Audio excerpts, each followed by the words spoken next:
Olá, meus amicíssimos youtubianos! Sejam todos muito bem-vindos ao canal Alessandro Moreno, hoje para mais um grande vídeo. É um corte super especial da minha participação no canal de um grande pesquisador que tem feito um brilhante trabalho de divulgação da pesquisa acadêmica sobre o Antigo Testamento, mitologia e outras abordagens. O Maniqueísta foi uma participação com outros grandes nomes do debate público, como o professor Marcos do canal Zeta e outros companheiros também de outros canais. Eu espero que você goste deste conteúdo. O tema foi um tema aberto sobre a messianidade de Jesus e eu pude dar minha contribuição em alguns momentos desta live. Então, não deixe de se inscrever no canal do Maniqueísta, deixar lá o seu like, conferir outros vídeos e também compartilhe este vídeo, deixe o seu like, deixe um comentário se você gostou ou não deste conteúdo que eu estarei compartilhando com você a partir de agora, depois da nossa vinheta.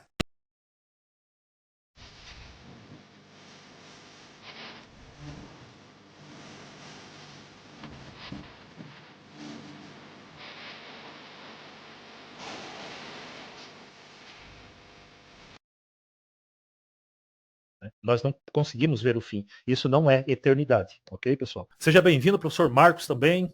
Né? Então, boa noite. Professor José Alessandro, já falei demais e sem mais delongas, né? A sua opinião a respeito desse texto, por gentileza. Primeiro você não falou demais, acredito que você esteja sintetizando o que a gente precisa, como síntese, trazer para começar a desenvolver, né, o assunto. O texto que você leu aí de Oséias, a gente precisa entender que quando vamos fazer uma exegese, eu acho que o mais importante é a gente saber qual a metodologia que nós pretendemos aplicar, porque são várias formas de metodologia. Eu adoto como forma de análise da Bíblia o método histórico-social indiciário, por paradigma, e, portanto, analiso profundamente o texto a partir de indícios, colocando os textos produzidos dentro de uma ordem histórica, da sua produção traditiva. No caso, Oséias se subtende, se entende, já se é admitido, é um texto mais antigo, é um texto bem mais anterior ao próprio exílio babilônico, e a gente precisa entender que o que se denominou por evidente, messianidade de Jesus se parte de um historicismo profético, isto é, de uma exegese histórico-traditiva do Novo Testamento. Alguns pesquisadores admitem que os textos são teologias e alegorismos e historicização acerca de uma figura dita messiânica por trás dos textos. Oséias começa a sua elucubração com o Veatar, Bethlehem, Efratá, Tzair, Iot Bealfei, Yehudav Mecha. E tu, Belém, Efrata, pois pequena entre as milhares de Judá, e de ti sairá o que governará Israel. Propriamente não há nenhum indício, até porque o texto é muito claro.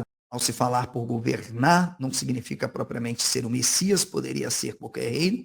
Nós estamos em um texto, inclusive Oséias, todos sabem a relação diretamente com Isaías, e o texto propriamente não é uma projeção, não é uma profecia possivelmente sobre o Messias, mas o texto dentro de um contexto e, portanto, reafirmando, com base na metodologia que adota o histórico-social indiciária, por suas tradições, análise intertextual, admito que o texto não tem absolutamente nada a ver com uma profecia acerca de um Messias dito tal como admitido o Jesus do Novo Testamento.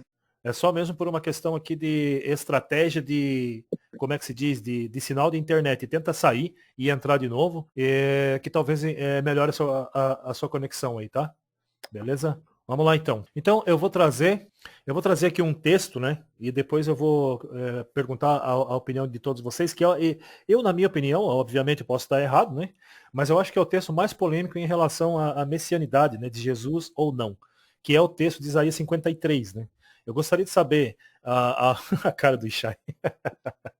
Eu gostaria de saber a opinião de vocês a respeito de Isaías 53. Né? O Money. Oi. Antes de, se possível, né? Peço até desculpa a intervenção. Se você puder me conceder só para falar sobre este versículo que você trouxe, haja vista a exposição do professor Marcos e do Ishai, eu serei bem resumido, porque já que o assunto é sobre a messianidade de Jesus, e o texto que você trouxe foi Salmos, como eu falei aqui, eu até admiro muito o trabalho do pastor, do professor Marcos, que vem realmente enriquecendo muito o debate aqui na plataforma YouTube, com uma metodologia plausível de investigação da Bíblia. A gente precisa entender que nós estamos diante de uma documentação. Essa documentação nada mais é do que a própria Bíblia hebraica. Então, ela é o nosso primeiro objeto de análise e investigação. Os textos do Antigo Testamento, eles não foram produzidos em uma ordem cronológica, ele é um fato social. Os textos foram produzidos a partir das experiências vividas por aquelas pessoas. O salmo que foi lido aqui, trazido, ele é um salmo pós-exílio. É um salmo que traz uma situação nunca na história de Israel antes do exílio. Davi, como personagem trazida pela Golá, isto é, a tradição judaíta subsequente ao exílio, vai apresentar uma relação entre os gregos da Palestina. Portanto, veja, eu não posso fazer uma exegese sem primeiro condicionar o meu texto, a minha documentação. Então, a minha documentação é este salmo propriamente, que está inserido em um conjunto de outros salmos, significa de narrativas, traditivas, trazidas por sacerdotes, tanto da monarquia quanto do templo, que vão potencializar as relações do quê?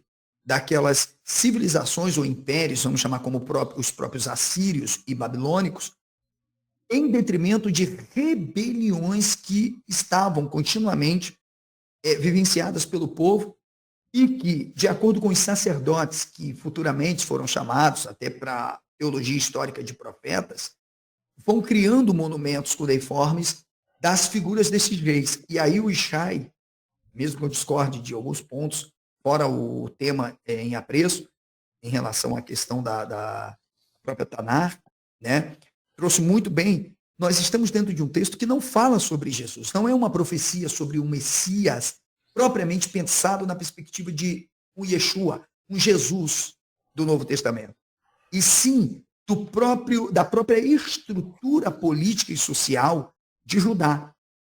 Tendo Davi como esta personagem da narrativa mítico-poética, que é o Salmo, que vai trazer claramente o domínio mundial da Pérsia, que é mantido, sobretudo, e também por Alexandre, pois, veja, se você pegar agora a datação, e, portanto, a exegese requer uma análise não só da delimitação da perícope, da evidência interna e externa, nós estamos dentro de um cenário deste salmo que você colocou, claramente, sobre um domínio mundial.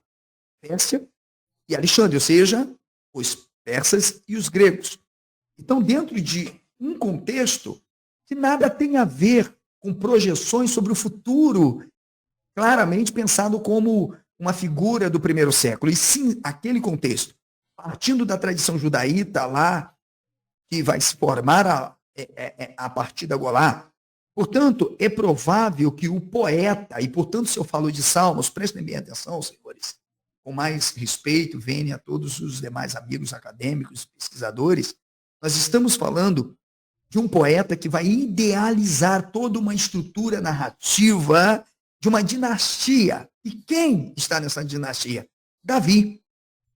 E é justamente a partir desta proposição que se levanta dentro de uma potência mundial, como a Síria ou a Babilônia, que o poeta vai descrever a figura de uma monarquia, de uma dinastia sobre Judá, de Davi. Então, é este Davi que é o filho.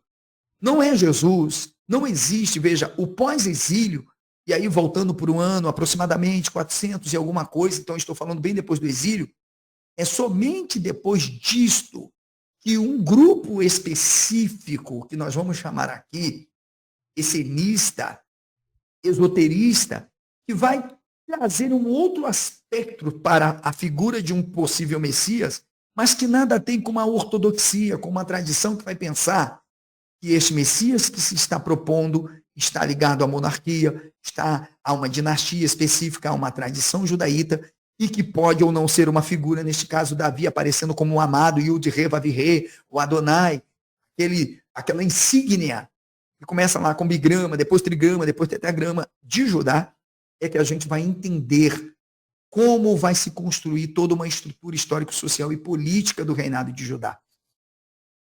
Pessoal, hoje eu estou aqui só como o apresentador do canal, e nós temos 2 professores aí, e também tem o Lauro aí que manja, o Pedro, o Morelli Judeu, o Ishai. Vocês podem fazer perguntas aí no chat aí, que eu vou estar lendo as perguntas de vocês aqui, tá bom? Professor Marcos, professor Alessandro, tá? Então daqui a pouquinho tem uma pergunta aqui já pro professor Alessandro, que o professor Alessandro vai estar esclarecendo, e vocês podem fazer perguntas aí, tá, pessoal? Pedro, meu querido, a respeito do tema, né?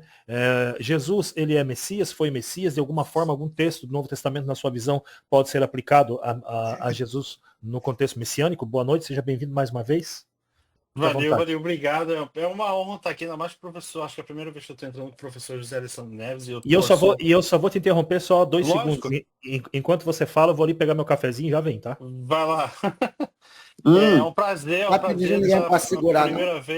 prazer estar aqui a primeira vez com ele e achei muito interessante saber isso, essa conexão que você tinha com o Norman Golb, e que legal poder fazer essa ponte, que é o que eu estou tentando fazer no canal do Antônio. Aqui agora o Moni também me deu alguns acadêmicos para eu trazer, e vai acontecer essa criação de ponte, assim, é muito interessante isso, e cara, vai ser um prazer colocar você em contato com o Rafael Golb, porque ele deu continuidade do trabalho do pai. Ele me mandou um artigo de dezembro de 2023 que ele publicou, e eu já dei uma lida muito boa, porque eu estou estudando para entrevista com ele. Então ele até me falou, pô, eu queria falar disso aqui, que foi a continuidade que eu dei do trabalho do meu pai. Eu dou uma pincelada bem profunda no trabalho do meu pai e ainda apresento as minhas ideias, as minhas descobertas também. Então eu estou estudando esse artigo dele, eu posso te mandar também, porque eu acho essa conexão, que é o meu objetivo aqui, é isso que eu quero trazer, a galera de fora para se comunicar com o Brasil e fazer essa ligação. E ao mesmo tempo também o caminho contrário. Assim como, por exemplo, o livro do Jason, eu quero traduzir, trazer para cá.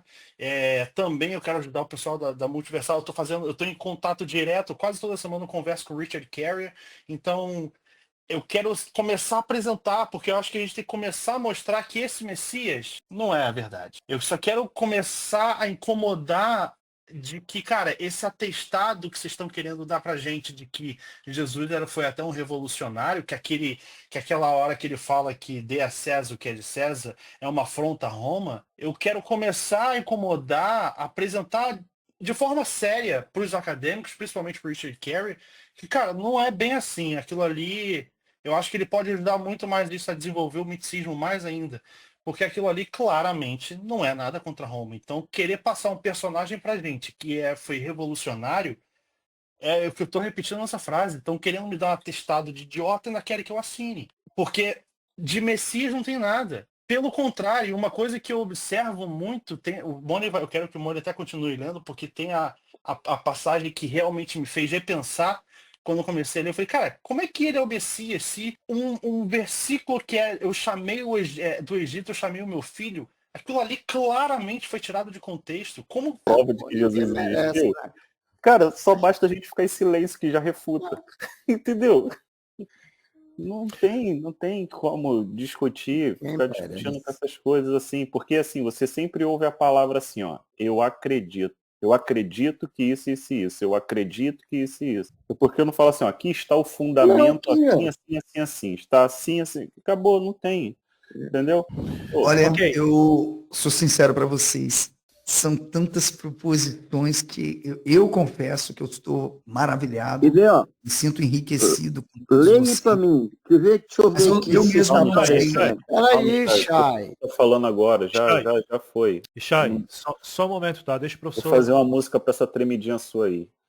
Deixa o professor concluir seu raciocínio ali, depois a gente volta contigo aí, tá bom? Professor Alessandro, por gentileza. Como eu falei, gente, nós temos um tema em específico para ser trabalhado. Confesso que não se esgota a dimensão para reflexão, criticidade e debate sobre o assunto. Porque eles estão, veja só, o tema Jesus está intrinsecamente ligado a várias hipóteses ou até hoje já pode se chamar teoria. Então, por exemplo, o tema proposto pelo monoteísta sobre a messianidade de Jesus, Jesus era o Messias, de alguma forma ele vai estar intrinsecamente ligado à questão de uma figura, se histórico ou não, se literário ou não, se mitológico ou não, não importa, ficcional ou não, há uma figura. Então é quase que inseparável você querer tratar de um assunto sobre, por exemplo, Jesus foi o Messias? Ok, mas peraí, Jesus existiu, são coisas distintas. A questão é, de que Messias estamos falando? Por exemplo, eu não queria destoar o tema, mas, por exemplo, o rapaz trouxe aí sobre 70 semanas. Você vai ter o Shavaná, tá lá claro, o Shavaná Hashiv It Shabbat Shabbaton, como o exegeta e conhecedor do Antigo Testamento, claro, plausível que Daniel, Isaías, textos que se referem a isso não tem absolutamente nada a ver com Jesus e Messias nenhum. Por exemplo, as 70 semanas não são de Daniel. As 70 semanas não são nem de Jeremias. As 70 semanas são de Moisés. Moisés, entre aspas, de uma tradição pós-exílica de Vaikra, Levítico 25, 4. Tá lá, Ishai, né? E os demais amigos, ou quem for assistir esta live futuramente, tá lá. O Vachanar, claro, Hashiv It, Shabbat Shabbaton. A instituição, nós estamos dentro de um texto, eu até confesso que eu não consigo ouvir muito por alguns segundos o rapaz que saiu, porque o livro do profeta Daniel, e sem qualquer ad hominem, é quase um Novo Testamento. Nós estamos dentro de um contexto de jubileus. E aí, eu não vou nem usar o termo desafio, porque seria até prepotente da minha parte, mas diria um convite, e provar que não é. Porque você está dentro de um contexto de jubileu, Yovel, chamado de Yovel, Yovelim, jubileu. O texto de Daniel é mais do que toda uma estrutura esotérica, misticista, que vai trabalhar as questões traditivas, claramente dessas comunidades que estão influenciadas sobre o quê? Os sacerdotes do templo, sacrificialistas, que estão preocupados com a exploração do campesinato, pela classe monarquista. Então, querer fazer exegese bíblica ou histórica com base em teologia é ensacar fumaça, é enxugar gelo, é muita fé. E aqui eu quero compartilhar e abrir o espaço para os amigos, porque foi feita uma pergunta que mexeu muito com o meu coração, aí no chat, não sei se o aneteísta viu sobre o Flusser, é afirmar para vocês.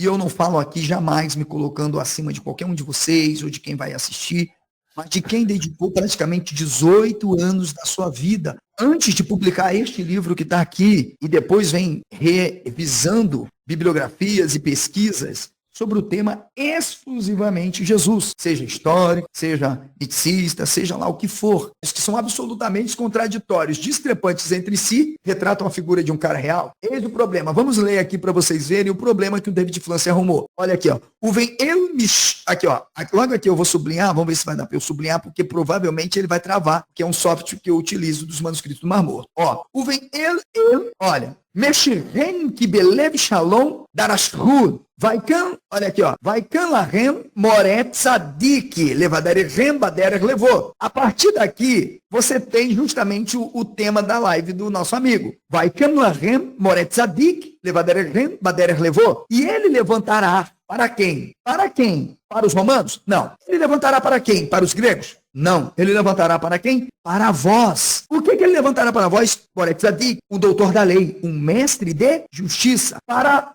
vos fazer andar, aqui ó, Baderer, da palavra no caminho do seu coração. O David Flusser, ao se deparar com isso, ele tomou um surto. Imagine agora, imagine o Pedro, né? E espero que o filho do Golben esteja assistindo esta live ou assista depois. Imagine agora você, um pesquisador, se deparando com isso e tendo que confrontar a comunidade que durante anos, a partir do Padre Vaux e do próprio Golben, admitindo em relação às estruturas achadas de tantos documentos, moedas, entre outras, de que exista uma figura propriamente muito anterior aos evangelhos que atenda às perspectivas veterotestamentárias. Por isso os manuscritos do Mar Morto trazem a ascensão de Isaías, em que a figura messiânica aparece de várias formas. São 3 tipos de Messias, o Messias da casa de Davi, por isso ele vai chamar de Mashiach Beit David, depois Mashiach Beit Aharon e Mashiach Beit Jacob, ou seja, Então, olha bem o problema que nós temos, repito, em definirmos e, primeiro, historicidade de Jesus. E se ele existiu, ele foi o Messias, fica evidente, hipótese, que se passar na minha mente e de acadêmicos sérios, e não quem busca a legitimidade de títulos de doutores e pós-doutores, no chamado consenso da conveniência, afirmar por 1% de possibilidade que Jesus existiu, lamento para a comunidade cristã e confessional. Ele não é o Messias,